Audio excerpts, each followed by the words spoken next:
It's, I mean, it means surrounding yourself with three S's: Shabda, Shastra, and Sangha. I thought of that. Like Shabda means sound vibration. So the mantra meditation we practice, the Hare Krishna mantra meditation, that's sound vibration, Anavriti Shabda. Through sound, you can become liberated.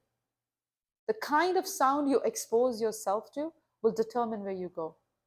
Like, you're watching like news all day, or you're watching something like gloomy all day, you'll feel it. You'll totally feel it. You're watching something trashy all day, you will feel it. You're watching something inspiring, you will feel it. You see, the sound can influence us. If I said nice things to you, Tamara, I'm so grateful you made such nice nachos and guacamole for everybody. It's like, you feel so good, isn't it? It's like, what's wrong with you? Why did you come here? I don't like seeing you. It just leaves a little. You may not react to it, but it doesn't make you feel good. So sound has an influence. Transcendental sound vibration can completely change the realm we exist in.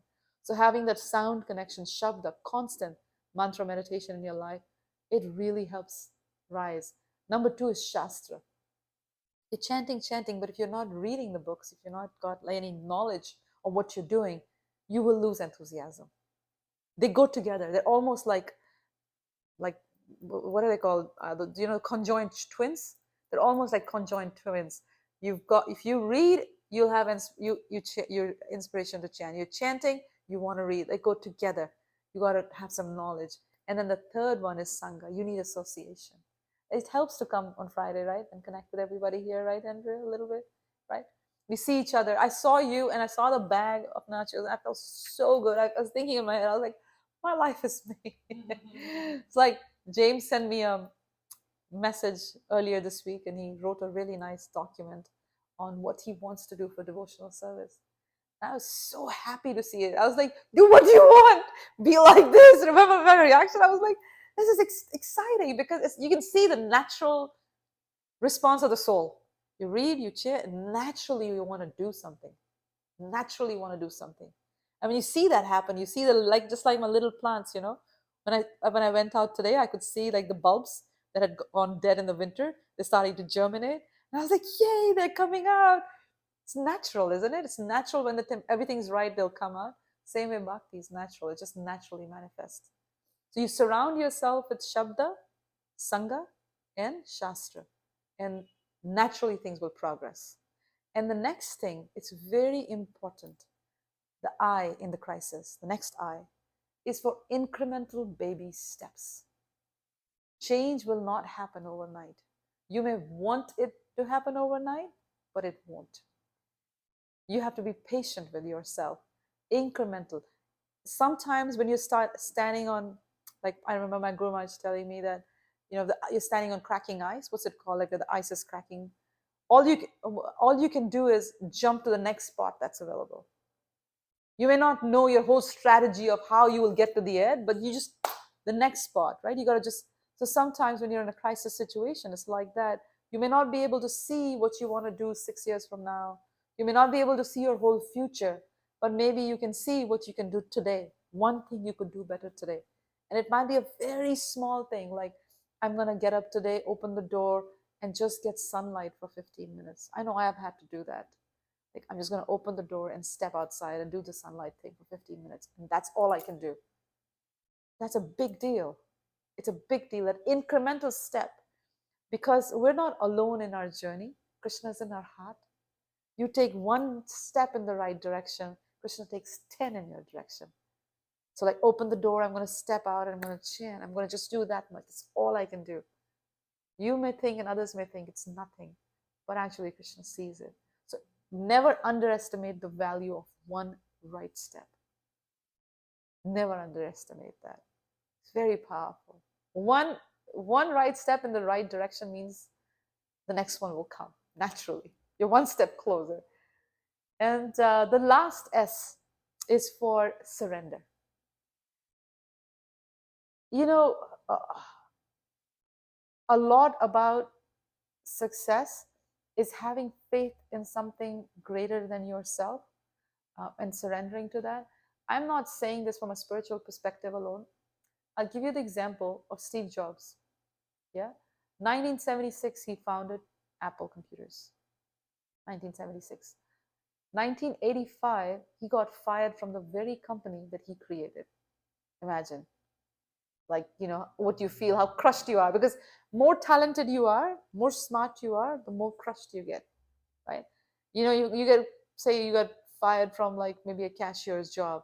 It doesn't hit you as bad as starting a company at 76, being fired from that company at 85. So it hit him really bad.